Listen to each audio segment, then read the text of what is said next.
Okay, we're moving westward. We're from Israel to New York, now in Chicago.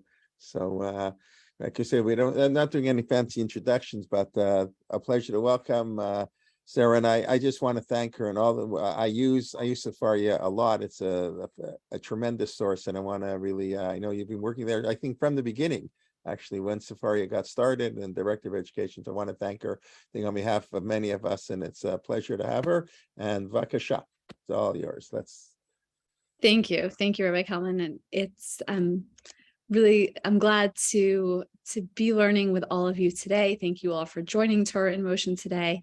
Again, my name is Sara Wolkenfeld, and I'm as much as you can say you're happy on Tisha B'Av, I'm happy to be marking the day with you in this way.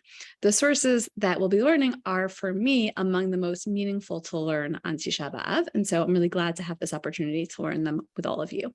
I'm going to share my source sheet on a Google Doc, but I'm very on brand, and I'm going to, when I share my screen a little later on, I'll share with you from Safaria, and that's just because I want to be able to move among the sources in a more dynamic way, but this way you have them. For those who want to see, you have them.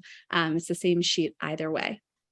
I imagine that many of you have been on Zoom much of the day already today, so my only Zoom housekeeping is just to remind you to please stay muted when not speaking.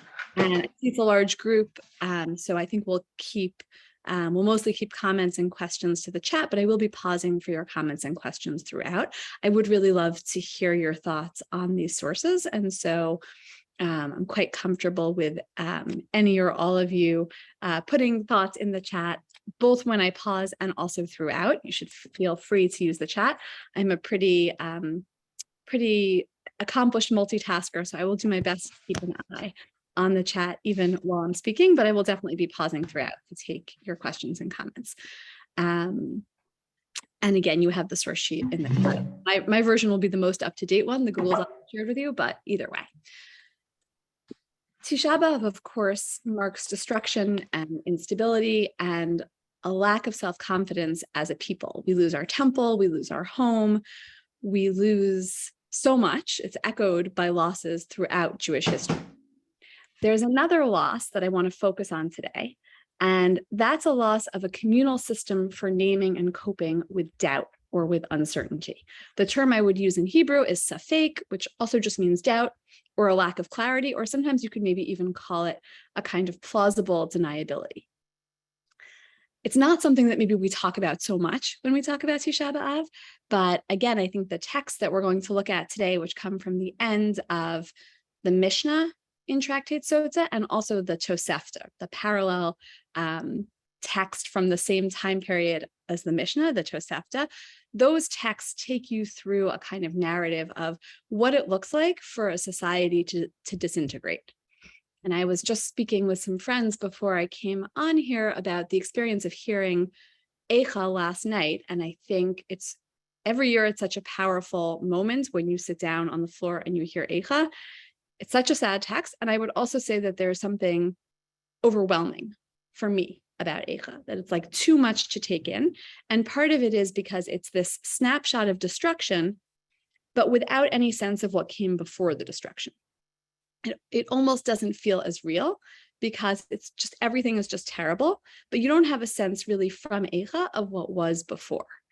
And what the Mishnah and the Tosefta in Sotah do is give you a sense of the steps that mark this destruction, the way you go from things being basically okay to really totally not okay in I won't say a short time, but in a short span of text.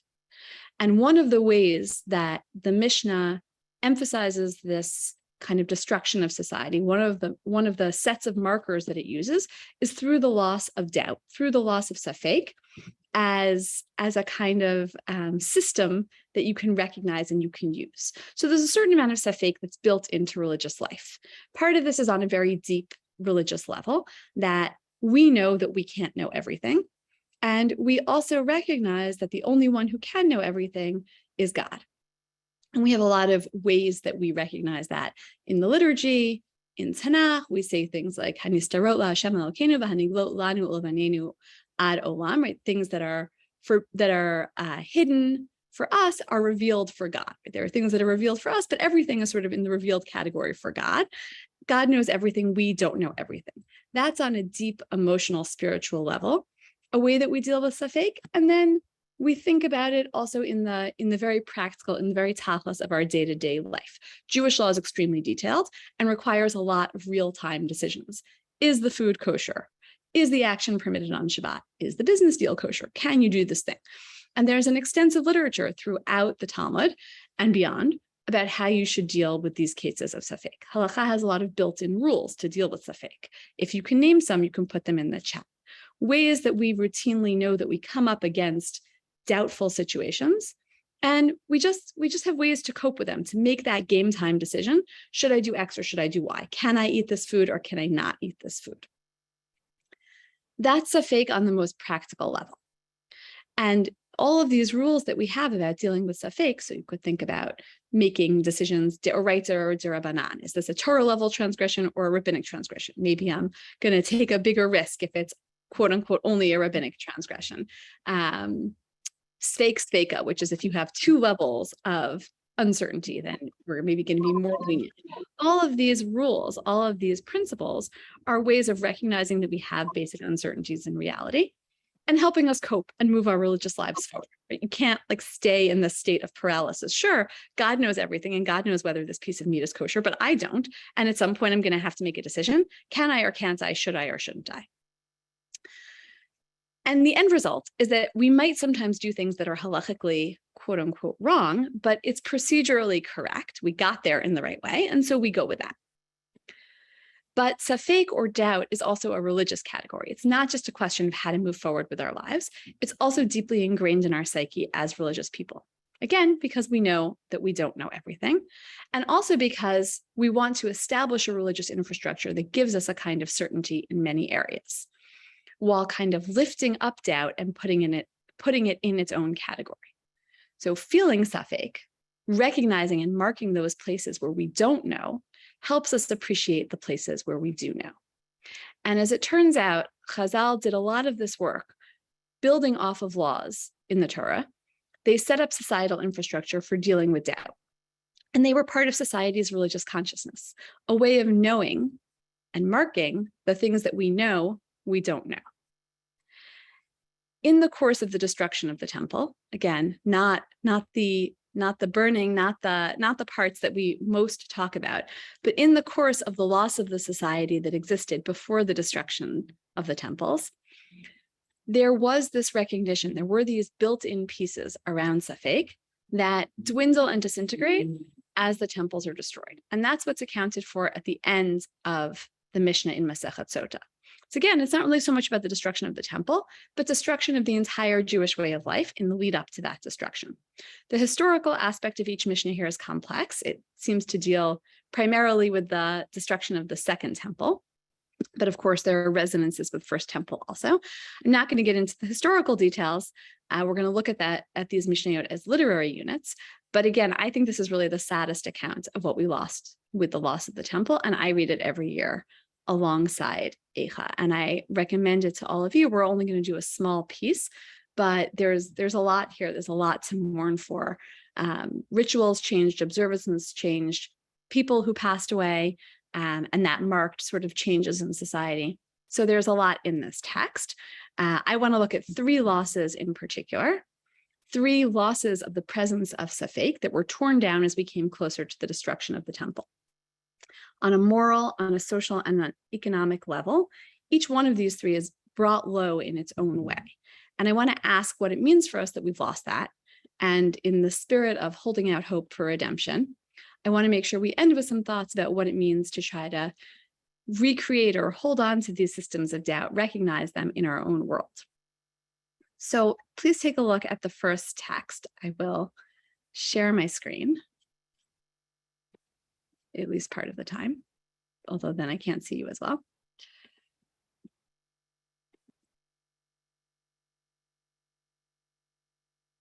I quoted here first from the Tosefta. I think the language is richer in the Tosefta, but it's paralleled in each case where I quote from the Tosefta, which again comes from the same time period as the Mishnah. I'm giving you the parallel texts in both. Rabbi Yochanan ben Zakkai said, Mishra Abu Haratzchanin, Batla Rufa. Lefi she'ena gla Rufa, ba ela al hasafek.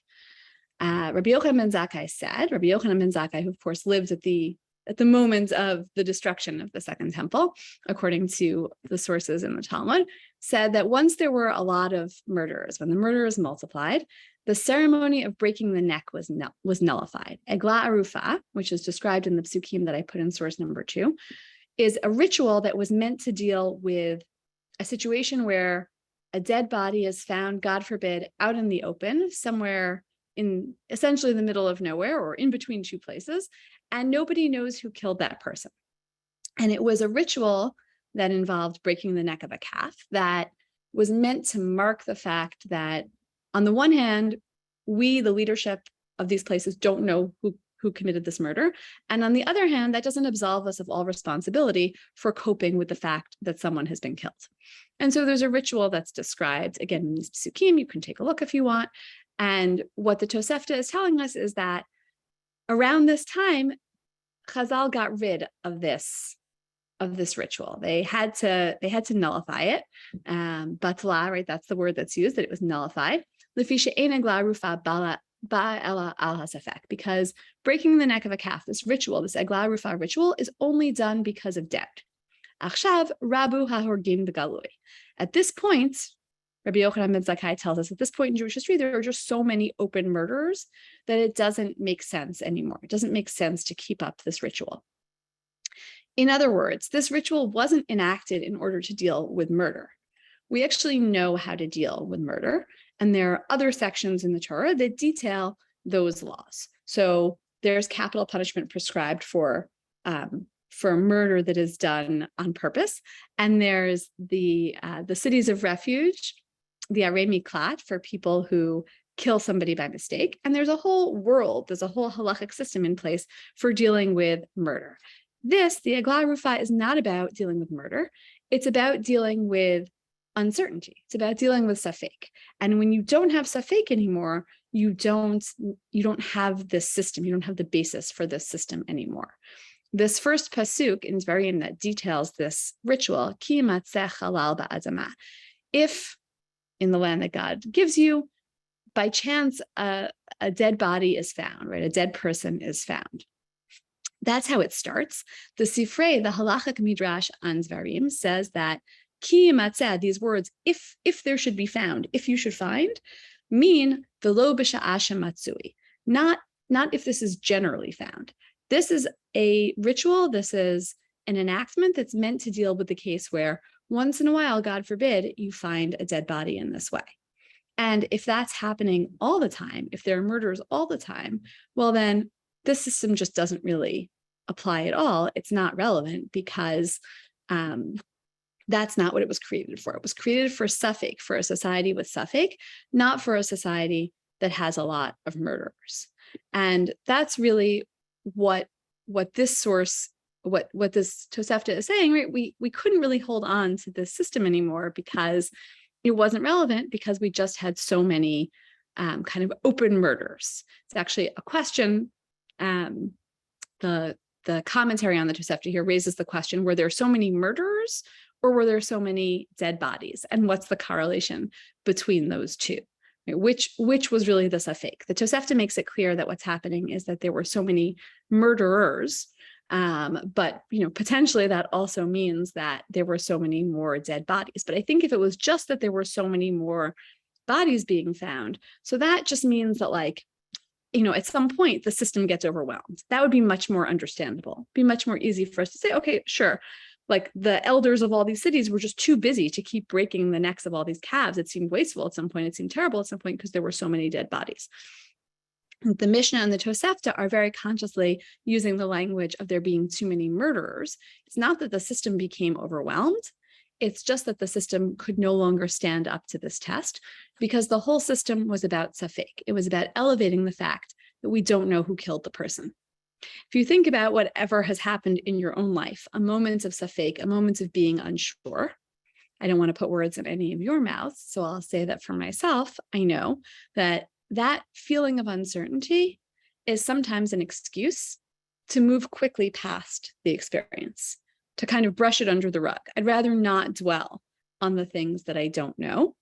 I'd rather move past that. I'm not going to necessarily spend a lot of time digging in because I don't know. And I'd rather move on to the things that I do know. When something is unknown and feels unknowable, we might have a tendency to ignore it. And I would say parenthetically, sitting where I sit in Sefaria, that the flip side of that is also true, that with the advent of digital technology, with the advent of algorithmic technologies, we tend to elevate the things that we do know and are knowable, even if they're less important, simply because we do know them.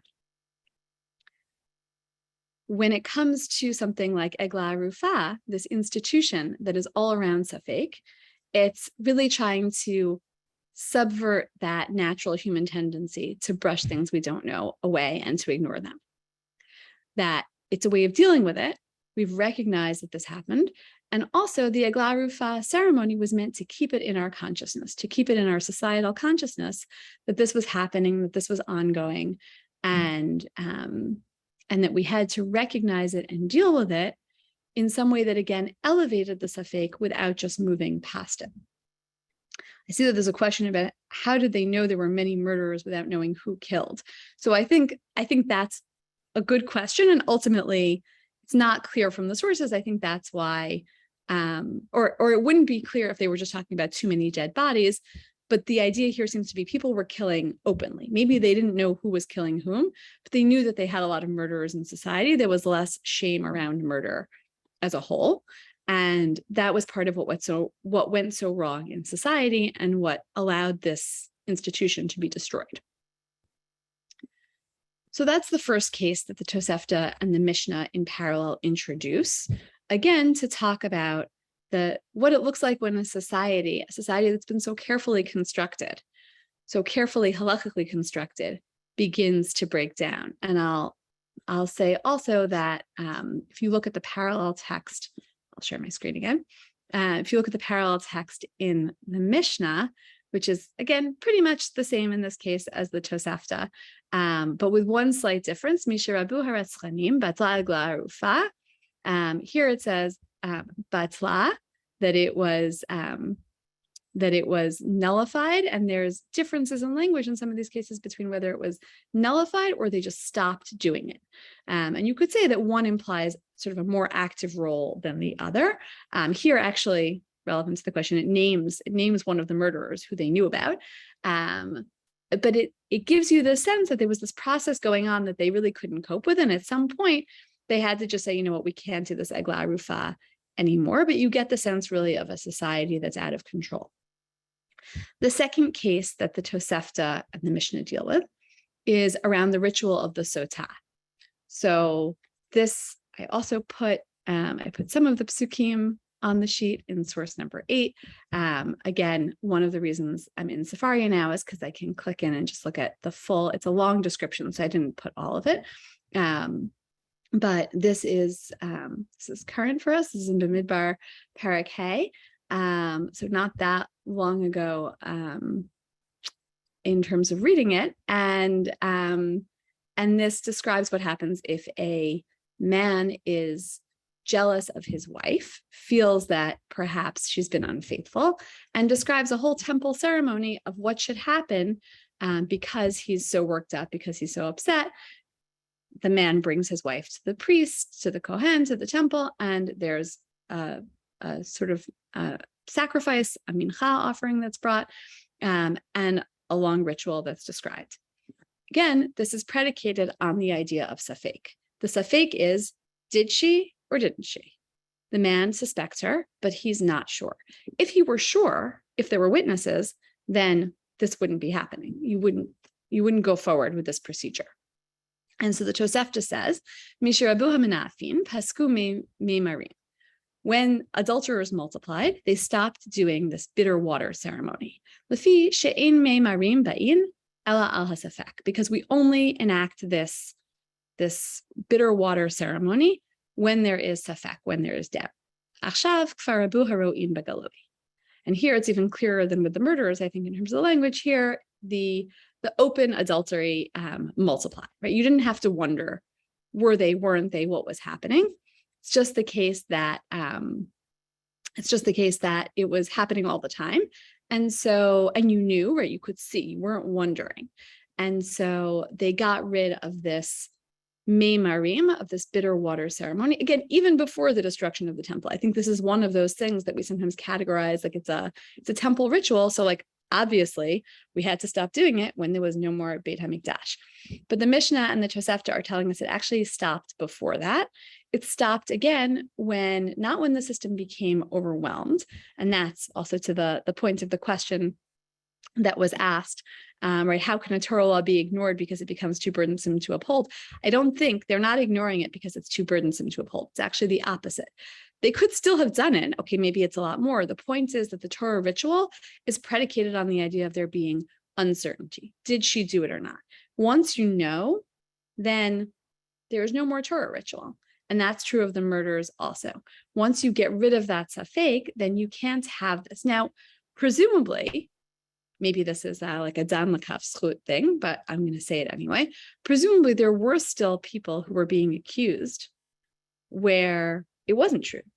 Presumably, there were still people being killed where we didn't really know who the murderer was. In other words, like I'm not sure there were no cases that were doubtful anymore. It's just there were so many cases that were certain that it didn't make sense anymore to maintain this ritual. And the Mishnah has a similar account, says basically the same thing. There were so many adulterers, so they stopped doing this. And it was Rabbi Yochanan ben Zakkai, the Mishnah adds, who nullified this practice.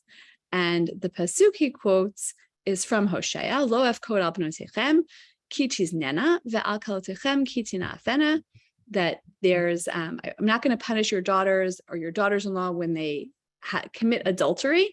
If, this is here, I'll open the pasuk here so you can see it in full. The implication is that if there's so much adultery going on, if everybody is being adulterous, then we're not going to punish the women for also being adulterous. So you can see that the whole context here in Hosea is around the people not being faithful, both not being faithful to God, but also this ruach nunim, this idea that everybody is being unfaithful to partners. And so when the men are also adulterous, the women aren't going to be held accountable according to this source, right? It's really only something that we do when it comes about in a doubtful way. And the Gemara, commenting on this Mishnah or elaborating on this Mishnah, makes this really clear. So again, not in the sense of people giving up on an institution, but somehow it didn't work anymore once the men were also being unfaithful, or once you know with certainty that the uncertainty is not there. And so the end of the Gemara here, Amar lahem Navi Yisrael. So Rabbi Elazar says that what the Navi in Hosea is really saying is, Imatem makpidin al atzmachem, mayim bodkin neshotechem. If you, male, are careful about yourself, if you're going to hold yourself to these standards of not being adulterous, then the water will work to check your wives. V'im lav ein hamayim bodkin neshotechem. And if not, then the water isn't going to work. Like the magic was gone, you could say. The magic of the mesotah, the magic of this ritual, of this temple ritual, was gone once it was no longer relevant. Once it was no longer the case that faithfulness was kind of like the default, right? That's how it should be, that we assume as default, right? If we don't have proof to the contrary, we assume that people are being faithful, that people are faithful to these relationships. But once that general premise is undermined, once we're no longer dealing with a few deviants in society, but we're really saying, no, like this is not working at all, at that point, the ritual gets taken away. And so similar to the Eglah Rufa, there's a whole system that's built around safek. And once that safek is gone, is batel, is not really present anymore, then there's nothing there. You can't uphold that ritual anymore. Now, I want to say that maybe even more so than with Eglah Rufa. Eglah Rufa is kind of like a bloody ritual. It's maybe a little hard to imagine, or maybe we might not all want to imagine it. Doub, which was denigrating, it seems, for the woman being suspected, that might be like a much harder one even to work up nostalgia for. And I think actually that's true of a lot of temple ritual, is that it's sometimes hard for us to work up nostalgia for them, because like if you haven't ever seen an animal being slaughtered, that might not be something that you're like excited about. And so again, I think what's interesting here is that is this idea that they were constructed around Safek, that what was being lost was not so much the ritual, but the idea that Safek was kind of ingrained in society, because the flip side is, right, there was a fair amount of certainty. You knew that as a default, if there was an unaddressed murder, that was rare and that was going to get dealt with. And you knew that that people were basically not cheating on other people. And if that happened in a rare case, it was going to get dealt with. And that's really different from living in a society where you say, oh, that's like kind of the default. That's kind of just what we assume. And so we're not going to work on these things anymore. We're not going to name them. We're not going to call them out. We're sort of saying like, that's just a part of, it's like part of the wallpaper. I want to suggest that this does happen in our world as well, that you sometimes have changes for the negative. And when it first happens, everyone's like, oh, like that is a terrible thing. And then you get used to it, right? Kind of accommodate to it. And people stop calling out that thing that they once thought was terrible. In this case, it's not so much about things that are bad. The bad things were still happening, or the bad things were happening more. But again, it's about the loss of Safek. And so the inability to elevate that as a part of our lives, that every once in a while something happens and you just don't know, you just aren't sure. Instead, there's a certainty, but it's not the good kind of certainty. It's the bad kind of certainty. It's really a negative. I'm pausing for a minute to look at the questions and comments. I do not know anything about the divorce rate. And I think the Aguna question is a little outside the scope here, although I definitely think that the basic structures, right? Like the stronger the basic structures of halachic society are, the more capable they should be of dealing with something like Aguna. And as to whether forbidden sexual behavior was more common among men, yeah, probably in the Bible, for sure, maybe in real life too. But again, I think here the emphasis is that whatever you think was happening in reality, the way that the Torah perceives it, it's like an outlier kind of situation. Sometimes you had these outliers, sometimes you had these situations happen, and there was a ritual designed to say, you know what, we don't want to just let this unknown thing pass by. You could have imagined a Soter ritual, by the way, that was just like a one-on-one with the Kohen, a one-on-one conversation with the priest. That's not what we did. And Eglah Rufa similarly wasn't a private ceremony. These were public, these were known. These were meant to say to everybody, hey, we have Safek in our lives. We have these situations of doubt, and we're going to take some time and dwell on it. And we have a process in place to deal with it. And yeah, and sometimes we become inured to bad changes. And when these things started happening all the time, they just no longer met that threshold of being Safek, of being doubtful. And so there was no need to mark them. There was no need to recognize them. I really don't have any data, and I don't think anyone does, about how often the Eglah Rufa ceremony happened or how often the Soter ritual happened. I want to hope that neither of those were frequent. But I think that if you, someone mentioned fake news. So without getting political, I'll just say, like, imagine if you opened up the newspaper, like you were someone who read the newspaper every day. And let's say once a year or twice a year, you saw in a headline, Eglah Rufa ceremony, right? Unsolved murder, must do Eglah Rufa ceremony, or Mesotah ceremony. These things would be part of your consciousness then as something that happens, and a way of kind of pausing as a society to contemplate that. And what was lost, again, in these two instances of destruction, and it doesn't give us a sense of the chronology here either, really, is that no longer was able to happen. There was too much certainty about too many bad things happening. And so they got rid of both of those rituals. I think I answered all the questions. Okay. But again, I'm happy to take those if you have them. The third case that I want to speak with you about today is a kind of counterexample. I think it a little bit breaks the mold of the other two examples. You'll tell me if you think it's actually contradictory. I want to argue that it takes all of this a step further, even though on first glance it is kind of a different case.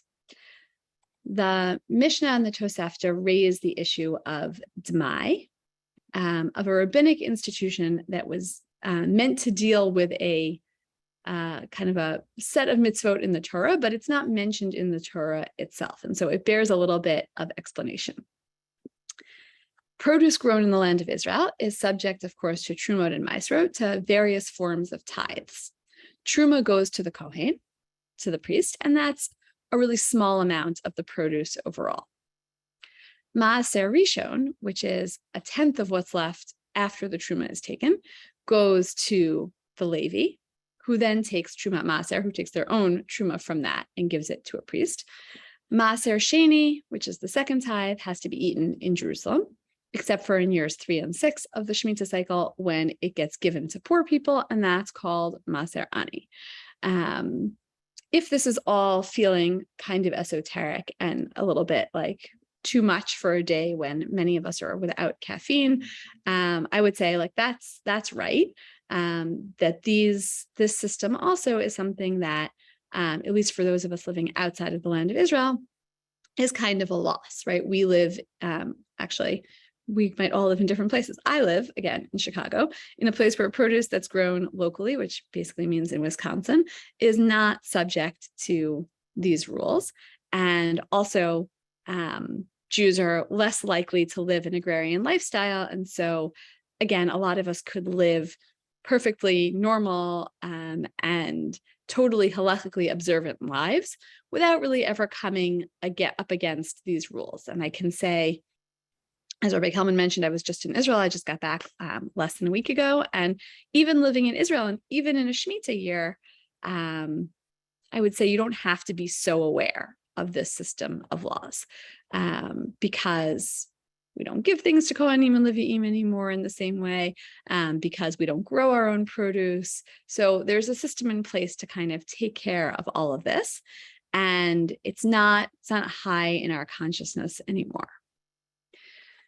There's a system that was instituted is as a result of a concern about whether Amei Haaretz, let's say, not as educated Jews, but that's kind of a modern anachronism, whether they were really taking all of these tithes, because it's a lot. Like what I just described to you, that's like a lot. You have to know a lot of laws just in order to grow your produce and sell your produce to other people. And so there's this institution, it's a whole tractate unto itself in the Mishnah called Dmai, that if you being somebody who knows exactly what you're doing with tithes, you being a chaver, somebody who is religiously scrupulous, you buy produce from an am haaretz, from somebody who's not in that camp, then you have to assume that they probably did some of their tithing, but not all of it. You can assume that they took truma, that they took this little bit that was given to the Kohen, but you have to take your own maaser rishon and take trumat maaser from that, and you also have to deal with your own maaser sheni. But basically, you can keep all of that food for yourself. You separate it, but you can keep it for yourself. So it's like an in-between quasi kind of system where you are recognizing that these tithes might not have been taken. You're kind of making sure that it kind of happens, but you're not demanding of the person selling you the produce, right? It's not like you're going up to them and saying like, show me your hechsher.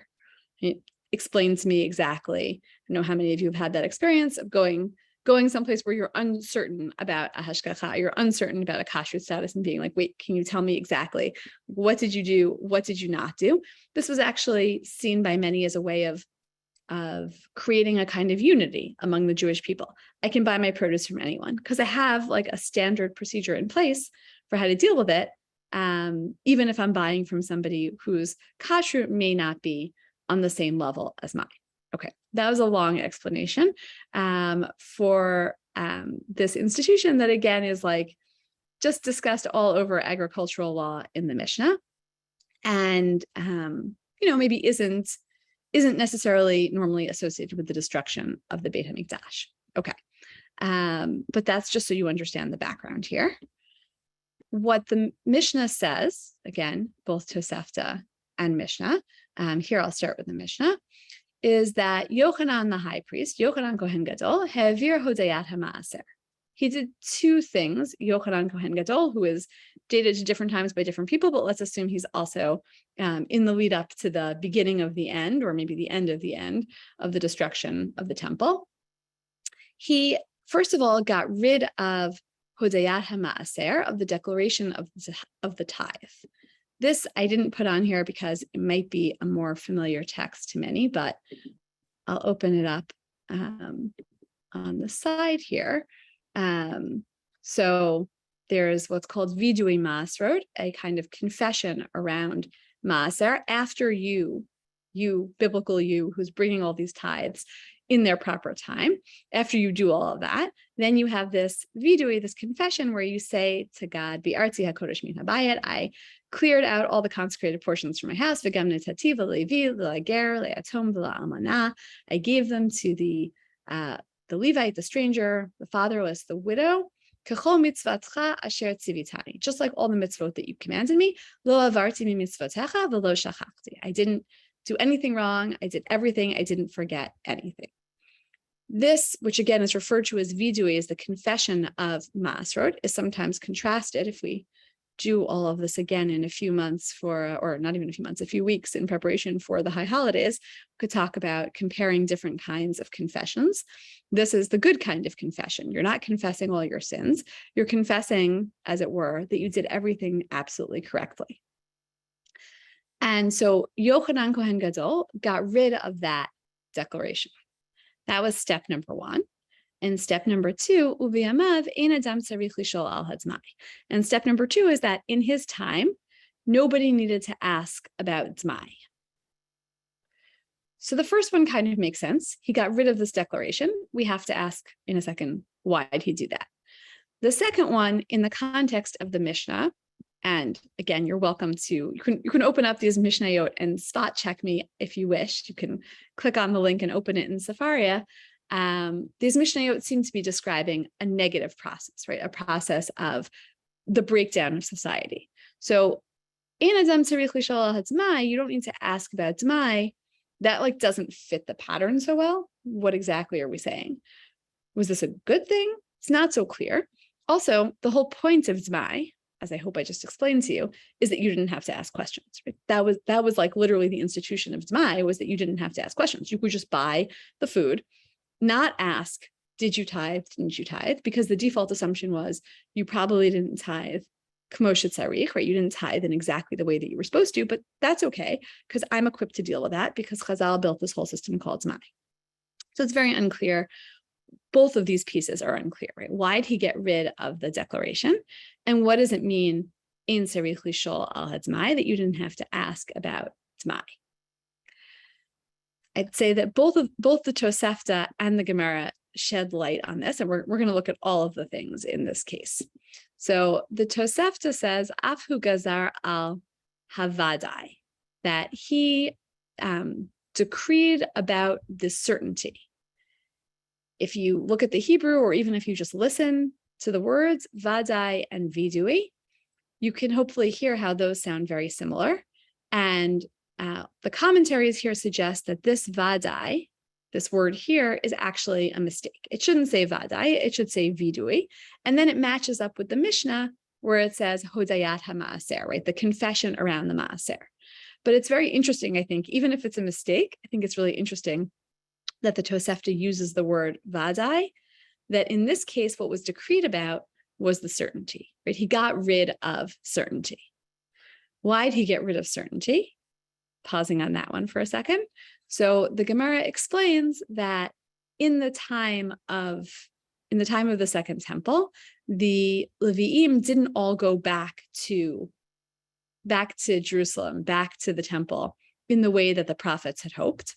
And so Ezra HaSofer, Ezra the scribe and the prophet, instituted a knas, like a fine, it's like a system of demerits, right? He was like scolding the Leviim and said, no, let's not give them any of the things that are really owed to them in the Truma Maser process. If we do that, then when we go back to that Vidui Masrot, you can't do that, right? You can't make that confession because it's not really true. And that's what the Gemara is saying. Again, this is the Gemara in Sota working with the Mishnah, but the Tosefta is just a different version of the Mishnah. And so the Gemara here says, Amar Rabbi Yossi bar Rabbi Chanina lefisha ein notnino to ketikuno. Terachmana Amar Ze'ahava Leviim, Va'anan Kayahavinan Lekohanim. The Torah says that we should give it to the Leviim, but we actually give it to the Kohanim.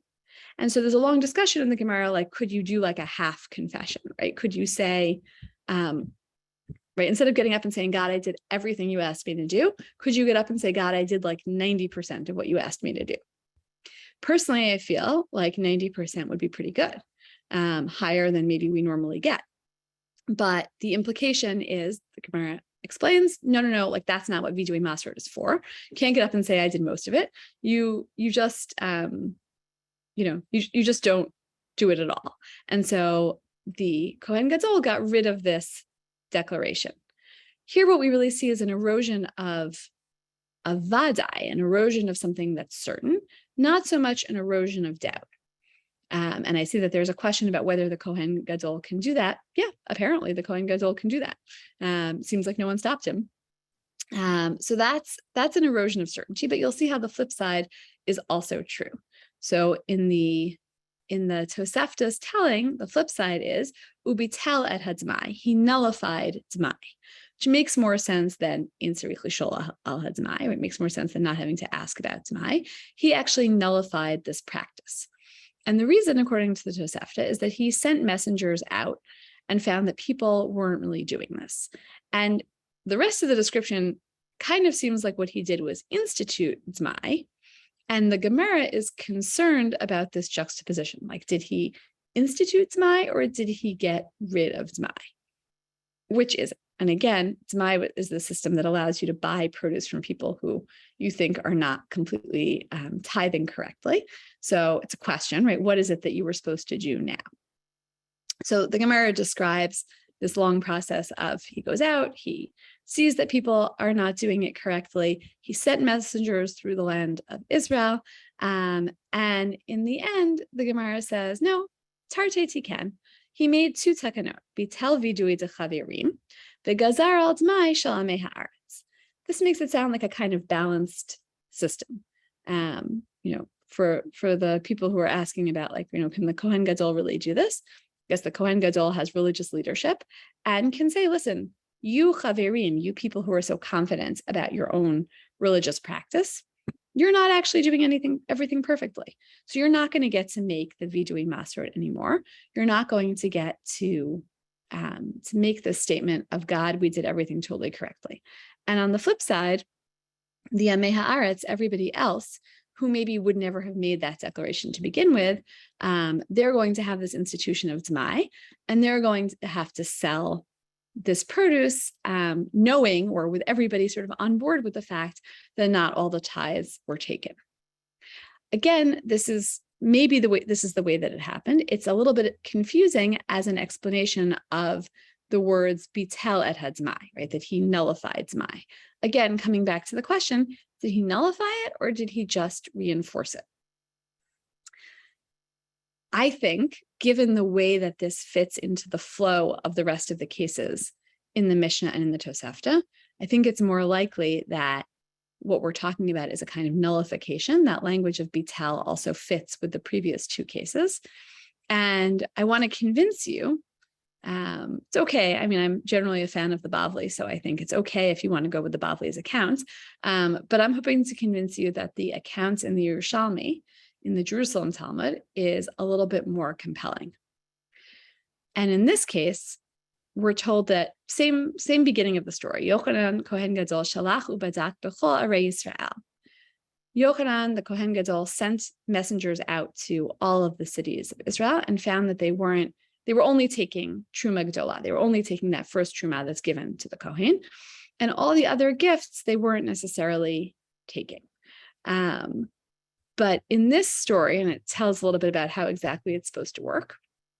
In this version of the story, the Gemara says, "Ubiamav ein adam tzarich lishol al hadmai shehem midzugot," that nobody needed to ask about dzmai because he, the Kohen Gadol, set up zugot, literally, are pairs. Seems like he instituted a new kind of hashgacha system, right? Like whatever your local va'ad is that provides kashrut certification for your restaurant, insert their name here. He started that, but for the entire land of Israel, and he sent people out to actually make sure that people were tithing in the way that was appropriate. Dzmai, again, was a system of standardizing safek, of allowing it to exist in the world, and saying, yeah, no, just like when you go buy produce, you just assume that certain things weren't done, you take it home, you tithe, you're good to go. This Kohen Gadol was not satisfied with that system, and instead he said, no, look, I'm going to put into place this great system where people are going to be observing the Yemei Haaretz, where they're going to be observing normal people, normal farmers at all times, so that they can intervene if they don't tithe appropriately. Good idea, bad idea? You can decide what you think. The Gemara actually debates this a little bit. The Yerushalmi specifically says, Lignai, Milti Derbi Yeshua ben Levi Amram, Mehen Lignai, Umehen Lishvach. Some of these things were said Lignai negatively, and some were said as praise. In other words, the Yerushalmi is getting at this question, like, why would we stop and say something good about the process when up until now we've only been saying bad things? So the Yerushalmi says, yeah, we do go back and forth a little bit. But spoiler alert, for those of you who maybe thought that the increased scrutiny was a good thing or could be a good thing, it did not turn out that way. Once they sent people out to do this kind of hashgacha, to do this kind of like watching, right? You had people there to just like watch to make sure that things were going well. It stopped going well because part of the, without getting too technical, part of the setup of Dzmai is that once you buy the produce, you separate out the appropriate tithes, but you don't have to give them to somebody else. And so certain of the pairs that were sent out started taking. They would just take the produce for themselves. They would come to these storehouses and they would take it. And the Kohen Gadol could have intervened. He could have censured, I think is the English here. He could have stopped them from doing that. He could have said, this is not appropriate behavior. This is not what I sent you out to do. And in fact, that's not what happened. He let this go.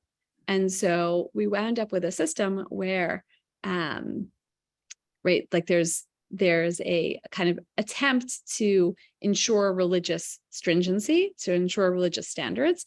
And instead, what we end up with is a total breakdown of the system entirely. Instead, what we wind up with is a system where the people who were meant to be enforcing a kind of high-level kashrut end up being corrupt, taking the produce for themselves, presumably with negative economic consequences. The Gemara doesn't really go further into this, other than, again, having sort of established that, yeah, like this was a part not of, this wasn't like a save by the high priest. This was a part of the overall degradation of society. Yeah, I see one of the comments that came in, the more things change, right? So unfortunately, I think corruption in society, corruption particularly in areas where people stand to make money is not something that's like foreign to us or crazy. Maybe, if anything, what's amazing is that the system of Dzmai worked at all. And again, can't tell you like a year in which it started and a year at which it ended, but you can imagine, again, this kind of elevation of a kind of comfort with safek. I don't know whether or not you tithed. I just don't know. You may have, you may not have. And instead of trying to get to the bottom of that safek, instead of trying to, again, going back to the previous cases, instead of making sure that I can't always catch the murderer, I can't always know for sure what somebody else has done without my seeing, I can't always know for sure whether or not they tithed, But what we can do is build these institutions in society that allow us to recognize that, elevate that, think about it for a moment, and then let it go because we know how to proceed. And instead, there's kind of this religious crackdown where that's not what happens. And so instead, what does end up happening is that, presumably, right, people just can't sell their produce in that way anymore, right? The whole system just entirely breaks down. And so it's both the vidui and the vadai. It's both the confession and the certainty, and also the uncertainty are what's lost. I like this as a final case because it really seems clear there that a part of what went wrong here was the focus on certainty. And I guess in the question that I feel one of the commenters in the chat was sort of getting at, right? Like, who is this high priest figure? How bad or good was he? I think this is also why the Yerushalmi is like not sure whether to count this as a demerit or not at first for Yochanan Kohen Gadol, because you could imagine that in a world where certainty felt less possible, that people wanted it more. And ultimately, that was impossible. I think that's true for us also, that we know we might not raise up doubt in the same way. We don't have the same structures for recognizing safek, but we do know that there's so much that we don't know. And the more uncertainty exists in our world, the more we want to hold on to certainty where we can. And there's a real value in maintaining our religious humility, or in building our religious humility, maybe in some cases, and knowing that there are things that we don't know, and knowing that we need to dwell on those uncertainties in some moments. Without these components, not only these, but also these, Eglah Rufa, Mesota, Tzmai, and all the categories they represent, again, moral, social, economic, without all those components built into our lives, it's harder. It's harder to hold on to that knowledge of uncertainty, and harder to maintain religious humility. And I think, yes, comments that came to me privately, as well as some of those that were shared with the group, I think that we do see that as a kind of ongoing form of destruction, as a desire to crack down. Did you or didn't you? I want to know exactly what you did. I want to be able to see into your life. And by the way, we have like great technologies that can help us do that, or make us feel like we can do that. Yeah, I do kind of think the consequence of a lack of safek is sometimes chumrah. That's a good point, Rochelle, that that's something that happens. And it just, right, the less we know, the more we have this like built up desire. No, I'm going to make you tell me. I'm going to know, I'm going to look, I'm going to see for sure.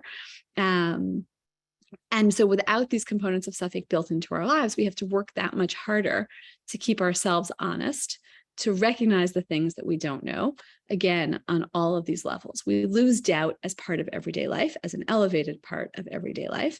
And it becomes something that it's on us, really. We don't have these institutions. It's on us to rescue those and to call those out, and to name the things that we know that we don't know, and make sure that we're kind of incorporating them as part of our religious lives, as part of our religious humility as a whole.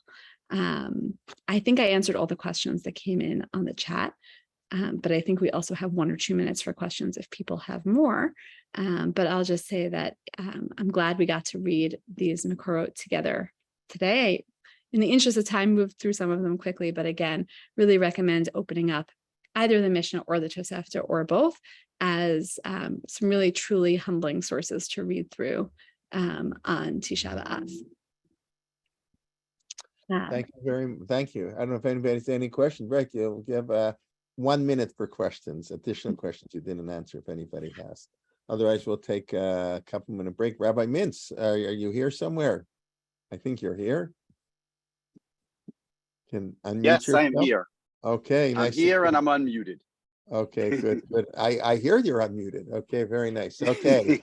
All right, any questions for Sarah? Otherwise, we'll say thank you very much. And we appreciate it. And I guess I'm sorry you have an extra hour to fast living in Chicago. But I'm behind all of you. You're behind an hour. Okay, what can you do? But anyways, all right. Thank you very much. Really, very nice. Safek, sfek.